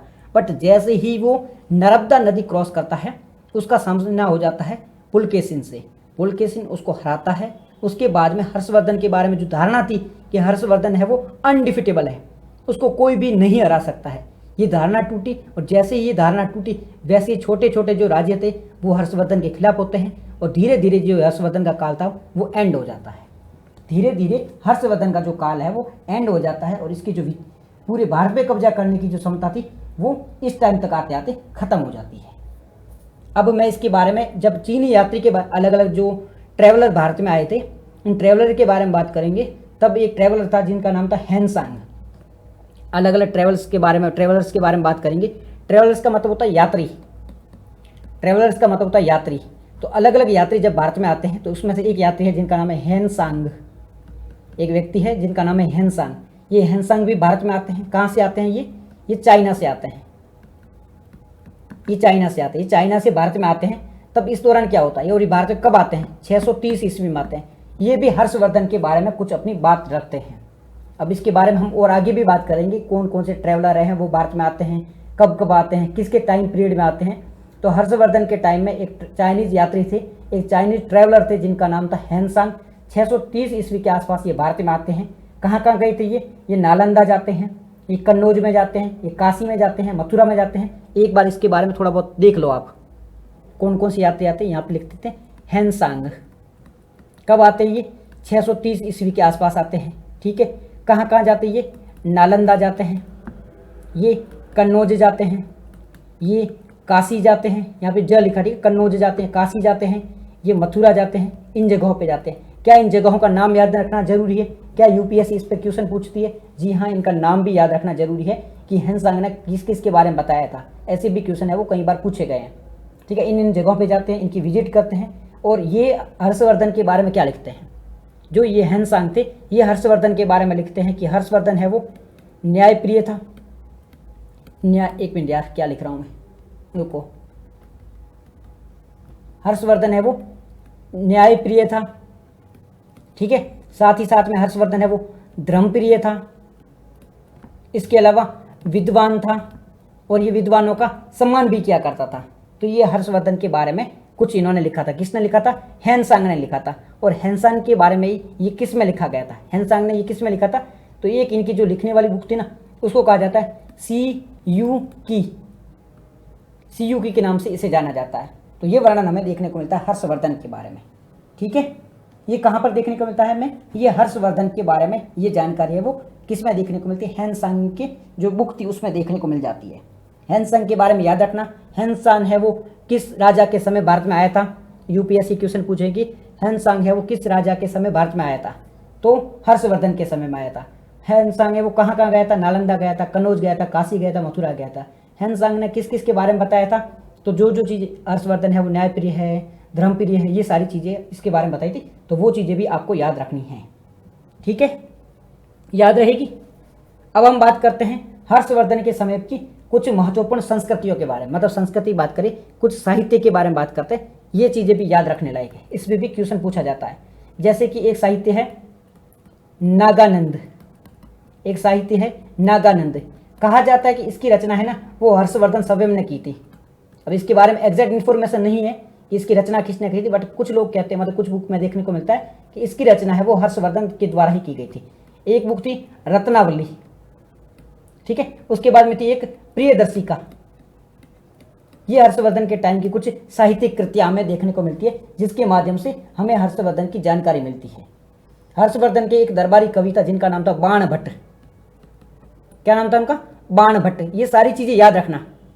नागानंद के बारे में फिर से लिख देता हूं, साहित्यिक कृतियां जैसे कि नागानंद, इसको याद रखना। साहित्यिक कृतियां यहां पे लिख दो, साहित्यिक कृतियां, हर्षवर्धन के टाइम की साहित्यिक कृतियां। पहले ये नागानंद, इसको याद रखो। उसके बाद में रत्नावली,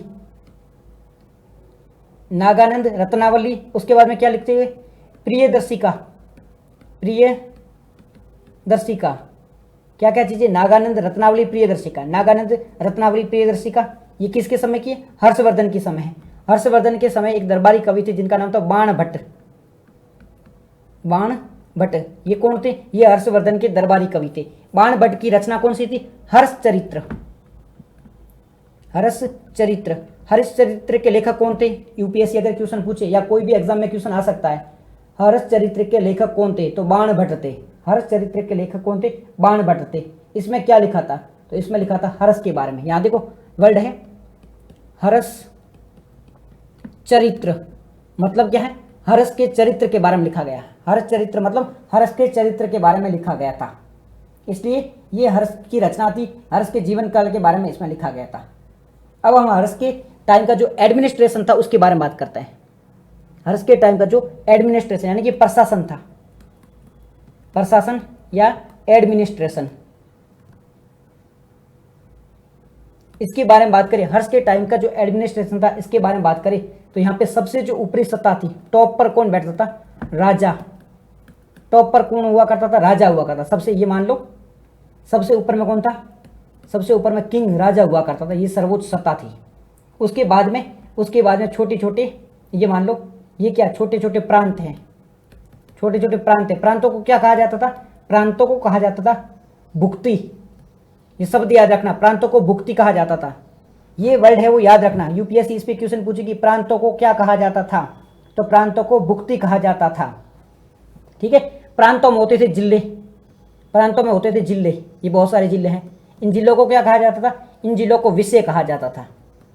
जिलों को विषय कहा जाता था। प्रांतों को क्या कहा जाता? भुक्ति। सही से देखो, ये वर्ड ऐसे लिखा है, भुक्ति। किसे कहा जाता था? प्रांतों को कहा जाता था। भुक्ति प्रांतों को कहा जाता था, भुक्ति। और विषय ये किसे कहा जाता था? ये जिलों को कहा जाता था। जिलों को विषय कहा जाता था। जिलों को क्या कहा जाता? विषय कहा जाता था। ये जो ग्राम थे ना, गांव लेवल तक अधिकारी है वो नियुक्त किए गए थे। सेंट्रल पे थे, मतलब राजा खुद था। फिर प्रांतों में थे, फिर जिलों में थे, फिर गांव लेवल तक है वो अधिकारी है वो नियुक्त किए गए थे। अलग अलग प्रकार के कर वसूल किए जाते थे, जैसे कि भूमि कर है, व्यापार कर है, उपहार कर है, ये सारे कर वसूले जाते थे। हर्ष की मृत्यु कब हुई थी? हर्ष की मृत्यु हो जाती है 647 ईस्वी में हर्ष की मृत्यु हो जाती है। उसका कोई उत्तराधिकार नहीं था और इसके बाद में जो पुष्यभूति वंश है वो खत्म हो जाता है। इनका कोई सक्सेसर नहीं था, इनका कोई उत्तराधिकार नहीं था और इनके बाद में जो पुष्यभूति वंश है वो खत्म हो जाता है। तो ये हर्ष के बारे में कुछ इन्फॉर्मेशन थी, ये आपको याद होनी चाहिए, बिल्कुल याद रहेगी हर्ष के बारे में। हर्ष के बाद में नेक्स्ट कौन सा था? नेक्स्ट क्या देखेंगे हम? नेक्स्ट आता है पल्लव। हर्ष के बाद में नेक्स्ट हम क्या देखेंगे? पल्लव देखेंगे, क्योंकि पल्लव है वो हर्ष के साथ साथ में चल रहे थे। पल्लव है वो हर्ष के साथ साथ में ही चल रहे थे। पल्लव डायनेस्टी ये हर्षवर्धन के साथ साथ में चल रही थी। ये कब से स्टार्ट होती है? शासनकाल के बारे में बात करें पल्लवों के, पल्लवों का शासनकाल कब से चलता है? 275 ईस्वी से लेके 275 ईस्वी का मतलब ये हम बात करें सी कॉमन एरा के बारे में बात कर रहे हैं, यानी कि ईसा मसीह के जन्म के बाद के बारे में बात करें। 275 ईस्वी से लेकर ये चलता है 897 ईस्वी तक चलता है, यानी कि ये बहुत लंबे समय तक राज चलता है इनका, बहुत लंबे समय तक राज चलता है इनका। ऑलमोस्ट मान लो आप 500 वर्षों तक इनका राज वो चलता है। किसका? हम पल्लव वंश के बारे में बात करें, पल्लव वंश के बारे में बात कर रहे हैं। पल्लव वंश है उनका जो राज चलता है वो कब से? यहाँ पे देख लो, गुप्ता वंश से पहले स्टार्ट होता है। गुप्त है वो भी 400 के आसपास से स्टार्ट होता है, पर ये गुप्ता के पहले स्टार्ट हो जाता है और गुप्ता के बाद तक ही चलता रहता है, काफ़ी लंबे समय तक है। पल्लव डायनेस्टी है वो रूल करती है। पल्लव का क्षेत्र कहाँ था? कहाँ पर ये रूल कर रहे थे? पल्लव का जो क्षेत्र था ना, क्षेत्र ये था तमिलनाडु में, तमिलनाडु में इनका क्षेत्र था। अब ये इतने लंबे समय तक राज कर रहे थे, इसका कारण क्या था? देखो मैं आपको एक तरीका बताता हूँ कैसे। ये देखो एग्जाम्पल देखो, आप अभी का एग्जाम्पल दूंगा, आप है ना पॉलिटिक्स में मिक्स मत करना। बीजेपी का भारत में रूल है, मतलब लोकसभा की बात करोगे और सेंट्रल गवर्नमेंट की बात करेंगे तो किसकी सरकार है? बीजेपी की सरकार है। काफ़ी सारे राज्यों में बीजेपी की सरकार है, ठीक है। कर्नाटक में किसकी सरकार है? कांग्रेस की सरकार है। और बात करोगे हिमाचल प्रदेश में किसकी सरकार है? कांग्रेस की सरकार है। तो क्या ऐसा कह सकते हो कि कांग्रेस पूरी तरह से खत्म हो चुकी है? नहीं कह सकते। कब ये स्टार्ट हुई थी? 1947 में स्टार्ट हुई थी। अभी तक चल रही है ना? बिल्कुल चल रही है। क्या ये खत्म होगी अभी रिसेंट के टाइम में? नहीं होगी। हो सकता है 200-300 सालों तक रूल करती रहे। तो ये लंबे समय तक रूल कर रही है कि नहीं कर रही? कैसे? क्योंकि पूरी तरह से खत्म नहीं हो रहा है। कहीं ना एक तो सीट कहीं ना कहीं आएगी ना भाई, ऐसा नहीं कि पूरी तरह से खत्म हो, कहीं ना कहीं तो एक एमएलए तो बन ही जाएगा कांग्रेस का। तो ये कांग्रेस मुक्त तो नहीं हो सकता है। Okay, happy journey, bye bye, happy journey. ठीक है, तो ऑलमोस्ट है वो खत्म नहीं हो सकता है कांग्रेस। तो इसी प्रकार से पल्लव है वो पूरी तरह से खत्म नहीं हुए थे, कहीं ना कहीं तो पल्लव है वो रूल कर ही रहे थे। पूरी तरह से पल्लव खत्म नहीं होते, कहीं ना कहीं तो पल्लव है वो रूल कर रहे थे। कब की बात कर रहे हैं? हम बात कर रहे हैं कि ये 200 में स्टार्ट हुई थी, 275 में इनकी स्टार्ट हुई थी, प्रारंभ हुआ था और ये रूल करते हैं 897 तक, 900 ईस्वी तक रूल करते हैं। ऑलमोस्ट 500 सालों तक ये रूल करते हैं, 600 साल मान लो, 600 सालों तक ये रूल करते हैं। अब इनकी भूमि कहाँ पे थी, कहाँ पर ये रूल कर रहे थे? क्षेत्र था इनका तमिलनाडु के आसपास में, तमिलनाडु के आसपास में ये रूल कर रहे थे। ये मान लो नीचे वाला क्षेत्र है, यहाँ पर ये रूल कर रहे थे। ठीक है, तमिलनाडु ये आंध्र प्रदेश वाला है, कर्नाटक वाला भाग नहीं, ये वाला जो भाग, मैं एक अलग मैप बना देता हूँ। ये देखो, ये वाला जो भाग है ना, यहाँ पे रूल कर रहे थे। ये तमिलनाडु है, ये आंध्र प्रदेश, यहाँ पे ये रूल कर रहे थे। ठीक है, ये इनका रूल का राजधानी कौन सी थी इनकी? पल्लवों की राजधानी, पल्लवों की राजधानी, पल्लवों की राजधानी थी कांचीपुरम, कांचीपुरम। बीजेपी का वोट कब है? बीजेपी का वोट मतलब, अरे पॉलिटिक्स नहीं कर रहा हूँ मैंने, जस्ट एग्जांपल देने के लिए समझाता हूँ। आप इसको ना प्लीज़ पॉलिटिक्स में मत ले जाना, मैं जस्ट एग्जांपल देने के लिए बताता हूँ, बाकी इसको पॉलिटिक्स वगैरह मत करना, मेरे को मतलब पसंद ही नहीं पॉलिटिक्स वगैरह। तो इनकी कांचीपुरम में इनकी कैपिटल थी। फिर से बता देता हूँ, पल्लव शुरुआत कब से हुई थी? 275 से कब तक चलता है? 897 तक चलता है। एग्जैक्ट नंबर याद नहीं है, ऐसे रख लेना, 300 से मान लो 900 के बीच में है वो पल्लव है रूल करते हैं। इनका क्षेत्र कहाँ था? तमिलनाडु में, तमिलनाडु में इनका क्षेत्र था। राजधानी कहाँ थी इनकी? कांचीपुरम में इनकी राजधानी थी, कांचीपुरम में इनकी राजधानी थी। तो ये कैपिटल के बारे में इंफॉर्मेशन इनकी याद रखना। उसके बाद में प्रमुख शासक कौन कौन से थे, इनके जो रूलर थे, किंग थे, कौन कौन से थे, तो नाम याद रखना, सिंह विष्णु, एक किंग थे सिंह विष्णु। उनके बाद में कौन आता है, महेंद्र वर्मन, महेंद्र वर्मन काफी महत्वपूर्ण शासक थे महेंद्र वर्मन। उनके बाद में कौन आता है, नरसिंह वर्मन, नर सिंह वर्मन, ये किंग बनते हैं। नरसिंह वर्मन यहाँ पे फर्स्ट है, ये महेंद्र वर्मन ये फर्स्ट है। उसके बाद में है नंदी वर्मन, नंदी वर्मन ये फर्स्ट है।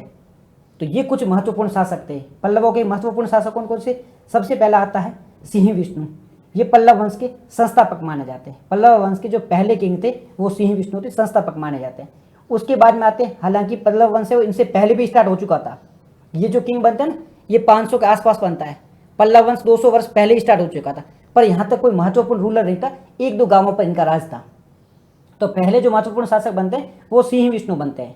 इनके बाद में नेक्स्ट किंग बनते हैं जो महत्वपूर्ण, महेंद्र वर्मन बनते हैं। महेंद्र वर्मन खुद बहुत विद्वान थे, कई मंदिरों का इन्होंने रचना करवाई, मंदिर बनवाए थे। शिव धर्म है ना, शिव भगवान शिव का जो धर्म है शिव धर्म कहते हैं जिसे, उनको इन्होंने प्रमोट किया था। तो ये महेंद्र वर्मन थे। इनके बाद में आते हैं नरसिंह वर्मन फर्स्ट। नरसिंह वर्मन ये भी खुद आपको अपने आप को क्या कहते थे, मालम कहते थे, अपने आप को ये मालम कहते थे, या ऐसे लिख सकते हो मालम, या आप मामलम भी लिख सकते हो। क्या मतलब होता है मामलम या मालम का, ये अपने आप को कहते थे कि मैं विजेताओं का भी विजेता हूँ, मैं हूँ वो विजेताओं का भी विजेता हूँ। क्योंकि हर्षवर्धन को कौन हराता है, पुलकेशिन सेकंड हराता है, हर्षवर्धन को पुलकेशिन सेकंड हराता है। हर्षवर्धन है वो, आप एग्जाम्पल मान लो, फिर से एक मैं पॉलिटिक्स का उदाहरण दूंगा, प्लीज़ ऑफेंड मत हो जाना, कोई भी अपनी आइडियोलॉजी से कोई ऑफेंड मत हो जाना, कोई इससे नफरत मत करना। सबसे स्ट्रांग मान लो बीजेपी है, बीजेपी में मोदी जी बहुत स्ट्रांग है, पूरे भारत पे रूल कर रहे हैं। मोदी जी गए कहाँ पे गए, मान लो कर्नाटक में गए, कर्नाटक में यहाँ पे राहुल गांधी आए और इन्होंने मोदी जी को हरा दिया। तो राहुल गांधी, मोदी जी से स्ट्रांग कौन हो गया, राहुल गांधी हो गई, क्योंकि इन्होंने मोदी जी को हराया। मोदी जी ने पूरे भारत को हराया था और मोदी जी को राहुल ने हरा दिया, तो राहुल गांधी स्ट्रांग हो गई। अब राहुल गांधी कहाँ गई, तमिलनाडु में गई। यहाँ पे आते केजरीवाल, और केजरीवाल है वो राहुल गांधी को हरा देते हैं, तो डायरेक्टली ये मोदी जी को हरा रहे, तो सबसे स्ट्रांग कौन हो गए, केजरीवाल हो गए। क्या मतलब इसका, मतलब ये है कि मोदी जी सबसे स्ट्रांग थे, उन्होंने राहुल गांधी को हराया, मतलब राहुल गांधी ने उनको हरा दिया, मतलब राहुल गांधी स्ट्रांग होगी, और राहुल गांधी को केजरीवाल ने हटा दिया, इनडायरेक्टली केजरीवाल है वो सबसे स्ट्रांग है। सेम हुआ था यहाँ पे। हर्षवर्धन को कौन हराता है, हर्षवर्धन को हराता है पुलकेशिन, हर्षवर्धन को पुलकेशिन हटाता है, और पुलकेशिन को कौन हराता है, नरसिंह वर्मन हरा देता है। नरसिंह वर्मन है वो पुलकेशिन को हरा देता है, इनडायरेक्टली ये सबसे बड़ा राजा बन जाता है। इनडायरेक्टली सबसे मजबूत, सबसे जो महान राजा कौन बन जाता है, नरसिंह वर्मन कहा जाता है। इसीलिए ये अपने आप को मामल भी कहते हैं, ये अपने आप को मामल भी कहते हैं, क्योंकि ये महत्वपूर्ण शासक है, इन्होंने बहुत बड़े बड़े राजाओं को हराया था। याद रहेगा, महाबलीपुरम में उनका निर्माण है वो इनके द्वारा ही करवाया गया था। ये लाइन याद रखना, महाबलीपुरम का निर्माण, महाबलीपुरम है ना, इनका निर्माण है वो इनके द्वारा ही करवाया गया था। और कांची जो है ना, कांची को सांस्कृतिक केंद्र बनवाया था। कांची शहर है, तमिलनाडु में शहर है कांची, उसका जो सांस्कृतिक निर्माण है वो इनके द्वारा ही करवाया गया था। याद रहेगा। अब बात कर लेते हैं पल्लवों की संस्कृति के बारे में। साउथ भारत में, यानी दक्षिण इंडिया में है ना, साउथ भारत दक्षिण इंडिया, देखो मेरी हिंदी इंग्लिश मिक्स में चल रही है। दक्षिण भारत में संस्कृति के बारे में बात करोगे तो संस्कृति पर काफ़ी ज़्यादा फोकस किया गया है, संस्कृति पर काफ़ी ज़्यादा फोकस किया गया है। यहाँ के आप मंदिर देखोगे तो आपको अद्भुत नज़ारे हैं वो देखने को मिल जाएंगे, मंदिरों के अद्भुत नज़ारे हैं वो देखने को मिल जाएंगे। कहाँ के, दक्षिण भारत के। दक्षिण भारत के मंदिरों के नज़ारे आपको अद्भुत देखने को मिलेंगे, बहुत बड़े बड़े वो मंदिर आपको देखने को मिलेंगे। यहाँ की कला के बारे में बात करोगे, यहाँ की संस्कृति के बारे में बात करोगे तो इस पर भी काफ़ी ज़्यादा फोकस किया गया था, संस्कृति ओरिएंटेड थे। क्योंकि उत्तर भारत में है ना, धीरे धीरे है वो संस्कृति का वर्चस्व खत्म होता जा रहा था, धीरे धीरे उत्तर भारत में संस्कृति का वर्चस्व खत्म हो जा रहा है। हमारी जो हिंदू संस्कृति है, भारतीय संस्कृति है, उसका प्रभाव है उत्तर भारत में धीरे धीरे कम हो रहा था, परंतु दक्षिण भारत में ये संस्कृति का जो प्रभाव है आज दिन तक ये बना हुआ है। ये चीज़ें हमें आज दिन तक बनी हुई देखने को मिलती है। अब बात कर लेते हैं दक्षिण भारत में संस्कृति या फिर पल्लवों की संस्कृति के बारे में बात कर लेते हैं।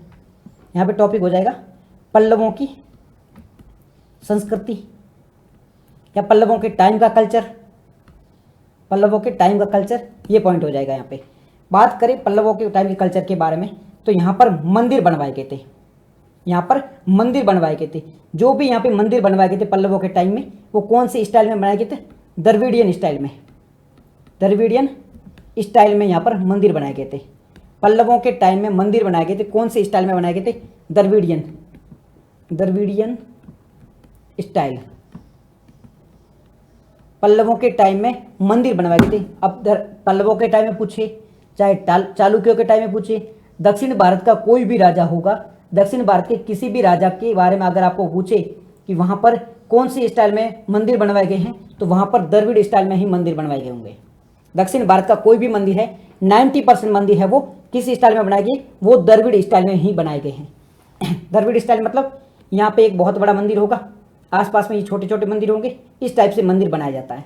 तो दक्षिण भारत के जितने भी मंदिर हैं वो हमेशा कौन से स्टाइल में बनाए जा रहे हैं? वो हमेशा द्रविड़ स्टाइल में ही बनाए गए हैं। उदाहरण के लिए एक उदाहरण देख लो, क्या कौन सा मंदिर है? महाबलीपुरम का मंदिर। महाबलीपुरम मंदिर ये कौन सी स्टाइल में? द्रविड़ स्टाइल में। कौन से काल का है? पल्लवों का है, पल्लवों ने बनवाया था। दूसरा है कांची का कैलाशनाथ मंदिर। कांची का कैलाशनाथ मंदिर ये कौन सी स्टाइल में? ये भी द्रविड़ स्टाइल में। किसने बनवाया था? ये भी पल्लवों ने बनवाया था। तो ये कुछ उदाहरण हैं मंदिर की। अब एक बात याद रखना, ये महाबलीपुरम है ना, यहाँ पर बहुत सारा मंदिर है। महाबलीपुरम में बहुत सारे मंदिर हैं। इनको यूनेस्को की वर्ल्ड हेरिटेज साइट में भी शामिल किया गया है। महाबलीपुरम में बहुत सारे मंदिर हैं और महाबलीपुरम को यूनेस्को की वर्ल्ड हेरिटेज साइट में भी शामिल किया गया है। बहुत इंपॉर्टेंट पॉइंट है, बहुत इंपॉर्टेंट फैक्ट है, इसको याद रखना। भारत की कौन सी सिटी के पूरे मंदिरों को वर्ल्ड हेरिटेज साइट में शामिल किया गया है? तो वो है महाबलीपुरम के। महाबलीपुरम में जितने भी मंदिर हैं उनको सबको वर्ल्ड हेरिटेज साइट में शामिल किया गया है। इस पॉइंट को याद रखना, इस फैक्ट को याद रखना, ठीक है, याद रखिएगा। इस समय की हमें कुछ और चीज़ें देखने को मिलती। क्या? इस समय हमें रथ मंदिर देखने को मिल जाते हैं। रथ के रूप में मंदिर बनाया गया था। गुफा जो होती है ना, गुफाओं के अंदर भी हमें मंदिर बनाए हुए मिल जाते हैं, ठीक है। अब हम बात करते हैं पल्लवों की संस्कृति के बारे में। अगर पल्लवों की संस्कृति के बारे में बात करें तो इन्होंने शैव धर्म को अपनाया था। शैव मतलब इनडायरेक्टली मान लो ब्राह्मण धर्म है, इनडायरेक्टली ये एक प्रकार का ब्राह्मण धर्म है। एक होता था शैव धर्म, एक होता था विष्णु धर्म, और थे इनडायरेक्टली ये ब्राह्मण धर्म का अंश था। और ब्राह्मण धर्म है वो अपने आप में सनातन धर्म ही था। तो फिर से एक ट्री बना देते हैं। सबसे सनातन धर्म की एक शाखा मान लो। शाखा मतलब अलग अलग लोग हैं, वो अलग अलग रूप से कहते थे इनको। शाखा नहीं थी कोई, अलग अलग लोग हैं, वो इनको अलग अलग रूप से संबोधित करते थे। तो यहाँ पे आ जाएगा ब्राह्मण धर्म, ब्राह्मण धर्म आ जाएगा। ब्राह्मण धर्म में आ जाएगा शैव, ये एक प्रकार का संप्रदाय था। एक आ जाएगा विष्णु संप्रदाय। तो कुछ लोग हैं वो इस शैव संप्रदाय को फॉलो करते थे, कुछ है वो विष्णु संप्रदाय को फॉलो करते थे। जो भगवान शिव को मानते थे वो शैव संप्रदाय को, जो भगवान विष्णु को मानते थे वो विष्णु संप्रदाय को। इस प्रकार से फॉलो किया जाता था। तो जो पल्लव डायनेस्टी है, जो पल्लव वंश है, वो किसको फॉलो करते थे? स्टार्टिंग में ये शैव को फॉलो करते थे। स्टार्टिंग के जो राजा है पल्लव डायनेस्टी के, जो स्टार्टिंग के किंग है, वो किसको फॉलो कर रहे हैं? शैव को फॉलो कर रहे हैं। बाद में धीरे धीरे ये विष्णु को भी फॉलो करते हैं, परंतु धार्मिक रूप से ये सहिष्णु होते हैं। किसी भी धर्म का अनादर नहीं करते थे। कौन से धर्म का भी, कोई भी धर्म, चाहे हिंदुज़म हो, चाहे बौद्धिज्म हो, चाहे जैनिज्म हो, सभी धर्मों की रेस्पेक्ट करते थे। स्टार्टिंग में शैव धर्म को फॉलो करते थे, बाद में है वो विष्णु धर्म को इन्होंने फॉलो करना स्टार्ट कर दिया था।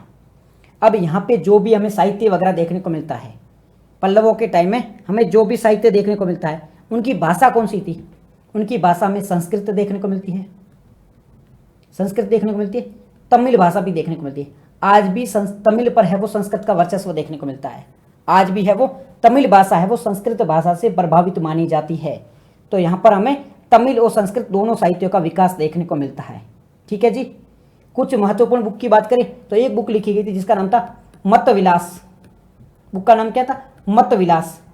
मतविलास किसके द्वारा लिखी गई थी? ये महेंद्र वर्मन के द्वारा लिखी गई थी। महेंद्र वर्मन के द्वारा लिखी गई थी। महेंद्र वर्मन जो किंग थे उनके द्वारा ही ये मतविलास नाम की पुस्तक लिखी गई थी, याद रहेगा। अब इनका कॉन्फ्लिक्ट बात करें, इनका तनाव है, इनका युद्ध है वो किससे हुआ करता था? इनका युद्ध होता था चालुक्यों से। इनका युद्ध है वो चालुक्यों से हुआ करता था। पुलकेशिन द्वितीय, पुलकेशिन सेकंड इनका युद्ध हुआ था नरसिंह वर्मन के साथ में, नरसिंह वर्मन के साथ में इनका युद्ध होता है। नरसिंह वर्मन है वो पुलकेशिन को हरा देते हैं और अपना जो है ना वर्चस्व स्थापित करते हैं। साथ ही साथ में इनकी राजधानी कौन सी थी? चालुक्यों की राजधानी थी वातापी। चालुक्यों की राजधानी कौन सी थी? वातापी, जिसे हम बादामी भी कहते हैं। चालुक्यों की राजधानी वातापी थी, जिसे हम बादामी भी कहते हैं। तो ये पुलकेशिन द्वितीय को जब हराता है नरसिंह वर्मन, तो ये पूरी राजधानी को हरा देता है, मतलब जला देता है। क्या बता रहा हूँ मैं ये बता रहा हूँ कि एक ये चालुक्य है, चालुक्य, एक है पल्लव। चालुक्यों की ओर से कौन है? पुलकेशिन। पुलकेशिन इनकी ओर से कौन है? नरसिंह वर्मन। पुलकेशिन नए नए जोश में था, हर्षवर्धन को हरा के आया था, इसको घमंड था कि मैं तो अनडिफिटेबल हूँ, किसी से नहीं हारूंगा। ये किसको छेड़ देता है? नरसिंह वर्मन को छेड़ देता है। नरसिंह वर्मन कई दिनों से परेशान था, क्योंकि नरसिंह वर्मन को बहुत ज़्यादा परेशान किया गया था पुलकेशिन के द्वारा। बदला लेने को तैयारी बढ़ता है, ये इस पर अटैक कर देता है। पुलकेशिन को अटैक करके हरा देता है। हरा करके इनकी जो राजधानी होती है वातापी, वातापी को हम बादामी के नाम से जान देते हैं, और इसको जला देता है, पूरी राजधानी को ही जला देता है। याद रहेगा चालुक्य, इसके बारे में याद रहेगा पूरा पूरा पल्लव के बारे में। नेक्स्ट आते हैं चालुक्य। पल्लव के बारे में क्या आता है? चालुक्य आते हैं। चालुक्य वंश, चालुक्य डायनेस्टी।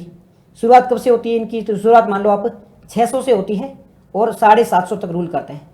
600 से 750 के बीच में ये रूल करते हैं, मतलब ये 150 वर्षों के आसपास रूल कर रहे हैं। चालुक्य है वो 150 वर्षों के आसपास है वो रूल कर रहे हैं। चालुक्य एक बाद में भी देखने को मिलेंगे। ये चालुक्य पहले के हैं, बाद में पश्चिम की ओर एक चालुक्य देखने को मिलेंगे। ठीक है, तो ये पहले के चालुक्य है। अब इन चालुक्यों की बात करें, 600 से 750 के बीच में रूल करते हैं। कहाँ पर ये रूल कर रहे होते हैं? कर्नाटक में, महाराष्ट्र में इनका रूल देखने को मिलता है। कर्नाटक, महाराष्ट्र, कुछ हिस्सा आप मान लो कि अपना आंध्र प्रदेश का हिस्सा ना, वहाँ पर भी ये रूल कर रहे हैं। किसके बारे में बात कर रहे हैं? हम चालुक्याज के बारे में बात कर रहे हैं। किसके बारे में? हम चालुक्याज के बारे में बात करें कि चालुक्याज है वो कहाँ कहाँ रूल कर रहे हैं। 600 से 750 ईस्वी के बीच में ये रूल कर रहे हैं। कहाँ कहाँ पर रूल कर रहे हैं? ये आप देखो कर्नाटक पर रूल कर रहे हैं। साथ ही साथ में ये आपने एक जगह आप देख लो महाराष्ट्र, मैं आप लोकेशन में बता देता हूँ। ये भारत का मैप देखो, ये भारत का मैप है। यहाँ पे ये कर्नाटक है, यहाँ पे रूल कर रहे हैं। ऊपर महाराष्ट्र में रूल कर रहे हैं और यहाँ पे आंध्र प्रदेश में रूल कर रहे हैं। तो ये एरिया जो है ना, इन पे रूल कर रहे थे कौन? चालुक्यज। चालुक्यज कहाँ कहाँ रूल कर रहे थे? इन जगहों पर रूल कर रहे थे। इनकी राजधानी कहाँ थी? चालुक्यों की राजधानी थी वातापी। चालुक्यों की कैपिटल कौन सी थी? वातापी थी, जिसे हम किस नाम से जानते हैं? बादामी के नाम से भी जानते हैं। कहाँ पर ये कर्नाटक में है। बादामी कहो, वातापी कहो, कहाँ पर ये कर्नाटक में है। याद रहेगी, आज के दिन इसे बादामी के नाम से भी जानते हैं। याद रहेगी ये चीज़, भूलोगे नहीं ना इसको। अब हम बात करते हैं प्रमुख शासकों के बारे में कि ये जो चालुक्य वंश था, इसके प्रमुख शासक कौन कौन थे? चालुक्य वंश के प्रमुख शासक मतलब इंपॉर्टेंट रूलर कौन कौन से थे? सबसे आता पुलकेशिन फर्स्ट, ये ल है ना, पुलकेशिन फर्स्ट पहले आता है। ये जो होता है इस वंश का संस्थापक होता है, चालुक्य वंश का संस्थापक था पुलकेशिन फर्स्ट। इसके बाद में आता है पुलकेशिन सेकंड आता है, पुलकेशिन दूसरा रूल करता है। ठीक है, ये कब आता है? ये प्रसिद्ध शासक था, बहुत महत्वपूर्ण शासक था, हर्षवर्धन को हराता है। पुलकेशिन सेकंड महत्वपूर्ण रूलर था, किसको हराता है? हर्षवर्धन को हराता है। कहाँ पर हराता है? नर्मदा नदी पर हराता है। हर्षवर्धन है वो नर्मदा नदी से दक्षिण में एंटर करता है और पुलकेशिन सेकंड है वो इसको हरा देता है। उसके बाद में आते हैं विक्रमादित्य फर्स्ट। अब देखो, मैंने एक स्टोरी सुनाई थी आपको, ये देखो यहाँ पे, ये है चालुक्य, ये है पल्लव। यहाँ पे ये मान लो पुलकेशिन सेकंड, एक मिनट रुको, यहाँ पे लिखा है मैंने पुलकेशिन दूसरा, पुलकेशिन सेकंड। यहाँ पे लिखा था मैंने, कौन सा लिखा था? पुलकेशिन सेकंड को हराता है नरसिंह वर्मन। ये नरसिंह वर्मन है वो पुलकेशिन को हरा देता है। और चालुक्यों की हो जाती है बेइज्जती, क्योंकि एक तो हराता है, दूसरा इसकी जो राजधानी थी वातापी उसको जला देता है। कौन? पल्लव। तो इससे चालुक्यों की हो जाती बेइज्जती।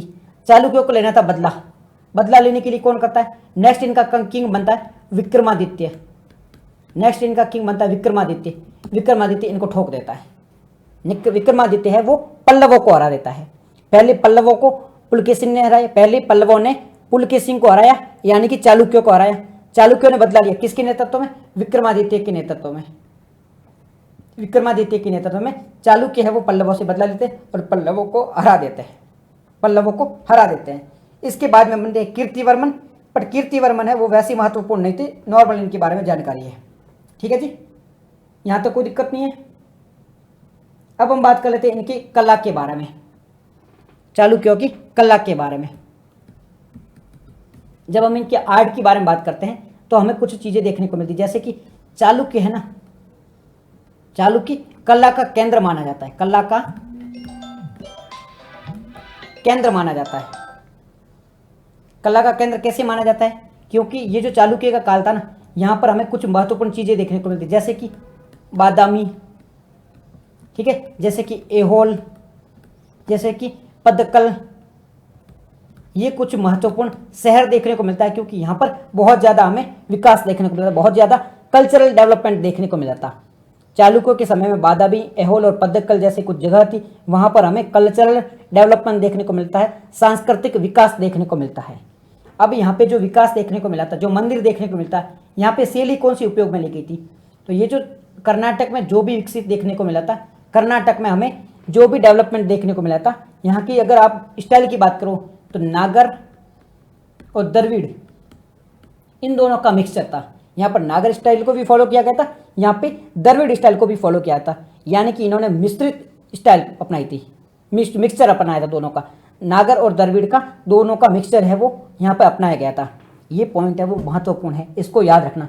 चालुक्यों के समय में जो भी मंदिर बने हैं उस पर कौन सी स्टाइल को अपनाया गया है, तो यहाँ पर आप याद रखना कि नागर स्टाइल को भी अपनाया गया है, द्रविड़ को भी अपनाया गया है। तमिलनाडु में जितने भी बने थे वो सारे द्रविड़ स्टाइल के थे, नॉर्थ इंडिया में कौन से थे? नागर स्टाइल के थे, परंतु कर्नाटक में जो बनते हैं उसमें नागर भी है और द्रविड़ भी है, दोनों का मिक्सचर है।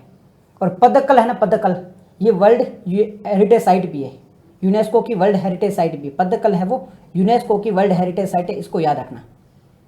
पद्दक्कल यूनेस्को की वर्ल्ड हेरिटेज साइट है, इसको याद रखना। ठीक है, धर्म कौन सा था इनका? वही शैव धर्म था, विष्णु धर्म था, जैन धर्म था, इसको ये फॉलो किया करते थे। याद रहेगा यहां तक? कोई दिक्कत नहीं है, आगे बढ़े।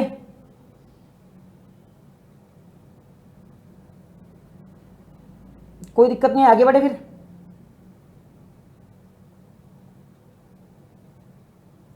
आगे बढ़ते फिर हम बात करेंगे चोल के बारे में, बात करेंगे राष्ट्रकूटाज के बारे में बात करेंगे।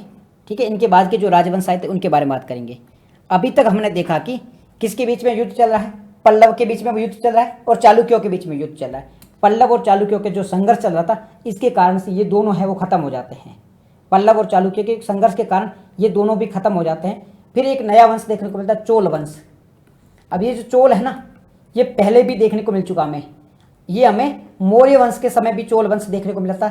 चोल चेर पांड्य है वो पहले भी हमें देखने को मिल चुके हैं, परंतु चोल एक बार फिर से राजवंश आता है, स्थापित होता है।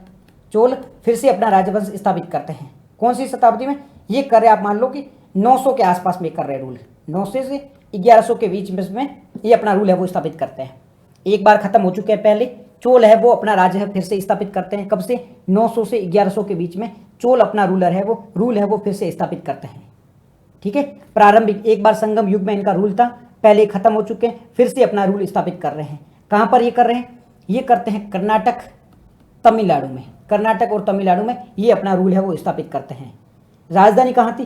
राजधानी इनकी पहले थी उदयपुर, पहले थी उरेयूर, ये इनकी पहली राजधानी थी। रुको मैं फिर से लिखता हूँ, पहले इनकी राजधानी थी उरेयूर, इसके बाद में नेक्स्ट राजधानी कहाँ बनी? तंजावुर। नेक्स्ट इन्होंने राजधानी बनाई तंजावुर। पहले कौन सी थी? उरेयूर थी, उसके बाद में इन्होंने तंजावुर को नेक्स्ट राजधानी बनाई। ठीक है, नेक्स्ट राजधानी कौन सी बनाई थी? तंजावुर को इन्होंने अगली राजधानी बनाई थी। प्रसिद्ध अगर शासकों के बारे में बात करें, प्रसिद्ध रूलर के बारे में, प्रसिद्ध किंग के बारे में, तो सबसे पहले आता है राजा राज चोल। राजा राज चोल है, ये फर्स्ट आते हैं। महत्वपूर्ण रूलर थे जो कि 900 के आसपास रूल बनते हैं, 900 के आसपास है वो रूल है वो स्थापित करते हैं। ये जो थे राजा राज फर्स्ट हैं, ये श्रीलंका और मालदीव तक अपना शासन है वो फैलाते हैं। पहले रूलर कौन से आते हैं? पहले आते हैं राजा राज चोल आते हैं, 900 में अपना रूल स्थापित करते हैं, चोल वंश की स्थापना करते हैं और श्रीलंका और मालदीव तक है वो अपना साम्राज्य का विस्तार करते हैं। तो पहले कौन से थे? राजा राज चोल थे। उसके बाद में आते हैं राजेंद्र चोल आते हैं, उसके बाद में आते हैं राजेंद्र चोल। ये जो राजेंद्र चोल थे ना, ये आप मान लो साउथ एशिया के देश है ना, साउथ ईस्ट एशिया के, जो मलेशिया है, सिंगापुर है, सुमात्रा है, यहाँ तक अपना कब्जा कर लेते हैं।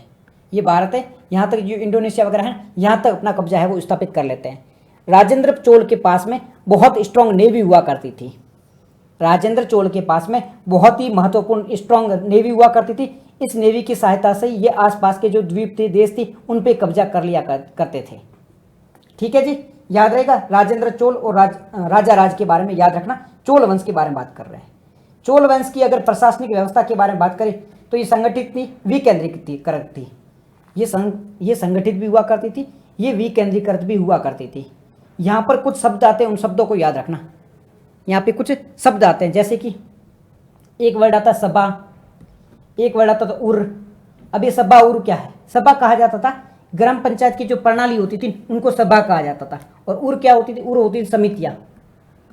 समितियाँ मतलब बहुत सारे जो गांव के लोग हैं वो मिलके एक समिति बनाते थे, जिसे उर कहा जाता था। उर किसे कहा जाता? समितियों को कहा जाता था। समितियों को उर कहा जाता था। उर का मतलब याद रहेगा, समितियों को कहा जाता था। इसके टाइम में, चोल के टाइम में, हमें ग्राम स्वशासन देखने को मिलता था, ग्राम पंचायत देखने को मिल जाती थी, ग्राम सभाएं देखने को मिल जाती थी। समितियों को क्या कहा जाता था? समितियों को उर कहा जाता था। अगर बात करें इनकी कला की, किसके बारे में? चोल वंश के टाइम में किस प्रकार की कला थी? तो यहाँ पर द्रविड़ शैली में भव्य मंदिर बनाए गए थे। कौन सी शैली का उपयोग किया गया था? तमिलनाडु का अगर प्रभाव है, अगर कोई रूलर है और तमिलनाडु के आसपास रूल कर रहा है तो उसकी कला हमेशा कौन सी होगी? द्रविड़ कला होगी। हमेशा वो द्रविड़ कला को फॉलो करेगा। तो यहाँ पे जो मंदिर बनाए गए थे वो द्रविड़ शैली में बनाए गए थे, द्रविड़ स्टाइल में बनाए गए थे। जैसे यहाँ पे एक एग्जाम्पल दिया जाता है, राजेश्वर मंदिर। ये इसे हम बृहदेश्वर मंदिर के नाम से भी जानते हैं। बृहदेश्वर मंदिर ये कहाँ पर है? ये तंजावुर में है। तंजावुर में एक मंदिर है, बृहदेश्वर मंदिर या राजेश्वर मंदिर। ये यूनेस्को की साइट भी है। ये राजेश्वर कहो या बृहदेश्वर कहो, ये यूनेस्को की साइट भी है। साथ ही साथ में एक और मंदिर देखने को मिलता है, गंगई कोंड। दो मंदिरों का नाम लिख लेता हूँ। यहाँ पे एक मंदिर है राजेश्वर चोल, ये एक मंदिर है ये। और दूसरा कौन सा है? दूसरा यहाँ पे देखने को मिलता है गंगई कोंड चोलपुरम। ये दो मंदिर थे। ये जो राजेश्वर मंदिर है, जिसे हम बृहदेश्वर मंदिर भी कहते हैं, ये यूनेस्को की वर्ल्ड हेरिटेज साइट भी है। बृहदेश्वर मंदिर है वो, राजेश्वर मंदिर भी है, बृहदेश्वर मंदिर है, ये यूनेस्को की वर्ल्ड हेरिटेज साइट भी है। दूसरा है गंगई कोंडपुलम चोल है। ये जो मंदिर है ना, ये भी बहुत मंदिर कला में, स्थापत्य कला में बहुत अच्छा माना जा रहा है। ठीक है। नौसेना की बात करें, इनकी नौसेना वो बहुत स्ट्रांग हुआ करती थी। ठीक है। इनके बाद में आते हैं राष्ट्रकूटाज। इनके बाद में कौन आते हैं? राष्ट्रकूट आते हैं। राष्ट्रकूट आते हैं। इनके बाद रूल कौन करने आता है? राष्ट्रकूट आते हैं। राष्ट्रकूट कब से आते हैं? ये आप मान लो 700 के 900 के बीच में रूल करते हैं। 700 से 900 के बीच में रूल करते हैं। कहाँ पर रूल करते हैं? कर्नाटक में रूल करते हैं, महाराष्ट्र में रूल करते हैं, गुजरात में रूल करते हैं। कर्नाटक, महाराष्ट्र, गुजरात में ये रूल करते हैं। इनकी राजधानी कहाँ थी? इनकी राजधानी मान्यखेड़ थी। मान्यखेड़ कहाँ पर है? मान्यखेड़ है वो कर्नाटक में है। किसके बारे में बात करें? फिर से लिख लेता हूँ। राष्ट्रकूट 700 से 900 के बीच में। राजधानी कहाँ थी? राजधानी थी मान्यखेड़। मान्यखेड़ कहाँ है? मान्यखेड़ है वो कर्नाटक में है, जिसे गुलबर्ग के नाम से जाने जाते हैं। राजा कौन कौन से थे? राजा कोई महत्वपूर्ण थे नहीं। एक का नाम था ध्रुव, एक का नाम था गोविंद। ये कुछ महत्वपूर्ण राजा हुआ करते थे। कृष्ण, गोविंद, ये जो है ना, ये मंदिर कुछ महत्वपूर्ण राजा हुआ करते थे। एक राजा महत्वपूर्ण थे जिनका नाम था कृष्ण। एक महत्वपूर्ण शासक थे जिनका नाम था कृष्ण। ये जो कृष्ण थे ना, इन्होंने कैलाश मंदिर बनाया था। इन्होंने एलोरा में कैलाश मंदिर है वो कृष्ण के द्वारा बनाया गया था। जो राष्ट्रकूट शासक थे कैलाश, इनके द्वारा बनाए गए थे। ये किससे युद्ध लड़ते हैं? ये पाल से युद्ध लड़ते हैं और साथ ही साथ में गुर्जर प्रतिहार से लड़ते हैं। राष्ट्रकूट का युद्ध है वो पाल से होता है, साथ ही साथ में गुर्जर प्रतिहार से भी होता है। इस समय की जो एलोरा की गुफाएं हैं जिसमें कैलाशनाथ का मंदिर है वो महत्वपूर्ण मंदिर माना जाता है। एलोरा की गुफा है उसमें कैलाशनाथ मंदिर है, वो यहाँ का महत्वपूर्ण मंदिर बनाया जाता है जिसे कृष्णदेव फर्स्ट ने बनाया था। साहित्य की बात करें तो यहाँ पे अमोघ वर्ष है वो देखने को मिलता है, एक कवि है उनके द्वारा रचना की गई थी वो देखने को मिल जाती है यहाँ पे। ठीक है जी, यहाँ तो कोई दिक्कत नहीं है। अब हम बात कर लेते हैं कुछ जो यात्री थे, कुछ ट्रैवलर थे वो भारत में आए थे, उसके बारे में बात कर लेते हैं। कुछ ट्रैवलर थे जो भारत में आए थे, कौन कौन से थे? सबसे पहला नाम लिखो, मेगस्थनीज। सबसे पहला ट्रैवलर आया था मेगस्थनीज आया था। कब आया था? ये कहाँ से आया था? यूनान से आया था। यूनान से आया था, 4th BCE में आया था। कब आया था? 4th BCE में आया था। किसके टाइम में आया था? चंद्रगुप्त मौर्य के टाइम में आया था। इन्होंने बुक कौन सी लिखी थी? इंडिका लिखी थी। ये मैं लिस्ट दूंगा आपको, इस लिस्ट को याद प्लीज जरूर कर लेना, इस लिस्ट को जरूर याद कर लेना। यहाँ पे पहला ट्रेवलर कौन सा था? पहला ट्रेवलर था मेगस्थनीज था। पहला ट्रेवलर कौन सा था? मेगस्थनीज था। कहाँ से आया था? यूनान से आया था, ग्रीस से आया था। कौन सी सेंचुरी में? 4th BC में आया था। किसके टाइम में? चंद्रगुप्त मौर्य के टाइम में। बुक कौन सी लिखी थी? इंडिका बुक लिखी थी। किसके बारे में बताया? मौर्य साम्राज्य के बारे में बताया था। इसके बाद में आते हैं फाहायान आते हैं। कहाँ से आते हैं? चाइना से आते हैं। 300 से 400 CE के बीच में आते हैं। चंद्रगुप्त सेकंड के टाइम में आते हैं। गुप्त वंश के दौरान बौद्ध धर्म के बारे में बताते हैं, धर्मराज की उपाधि के बारे में बताते हैं। इसके बाद में कौन से आते हैं? हैंसांग आते हैं। ये कब आते हैं? 630 के आसपास में आते हैं। हर्षवर्धन के टाइम में आते हैं। नालंदा का वर्णन करता है और हर्षवर्धन के बारे में बताते हैं। हैंसांग, फायान, हैंसांग। हैंसांग के बाद में कौन आते हैं? इत्सिंग आते हैं। ये इत्सिंग कहाँ से आते हैं? ये चाइना से आते हैं। इत्सिंग चाइना से आते हैं। और ये क्या बताते हैं? ये भी आपको बाद के समय में बताया, नालंदा के बारे में बताते हैं इत्सिंग। इनके बाद में कौन आते हैं? इनके बाद में सुलेमान आता है अरब से 9वीं सेंचुरी में, राष्ट्रकूट के काल में, जो कि दक्षिण भारत के बारे में बताता है। उसके बाद में अलबरूनी आता है, वो अलबरूनी आता है ईरान से आता है, 1000 के आसपास में आता है। मोहम्मद गोरी के साथ में आता है, जो बुक लिखता है तहकीक ए हिंद। तहकीक ए हिंद है वो बुक लिखता है। तो ये सारी मैं लिस्ट दे दूंगा आपको। इस लिस्ट में जितने भी यात्री है उनके बारे में याद रख लेना, जितने भी यात्री आए उनके बारे में याद रखना, भूलना मत। ठीक है, ये चीज़ें भूलना मत, बहुत काम की चीज़ें, प्लीज़ मत भूलना, इससे क्वेश्चन बन सकता है। इसके बाद में आपको एक लिस्ट दूंगा जिसमें कुछ महत्वपूर्ण शब्द है जो इस चैप्टर में यूज हुए हैं, जैसे कि भुक्ति। भुक्ति का मतलब क्या होता है? भुक्ति का मतलब होता है प्रांत या राज्य। भुक्ति का मतलब क्या होता है? प्रांत या राज्य होता है, इसके बारे में याद रखना। उसके बाद में उपरी शब्द है, एक विशेष शब्द है, ये सारी की एक लिस्ट दे दूंगा, इसको याद कर लेना। टेलीग्राम में ये सारी लिस्ट भेजूंगा मैं,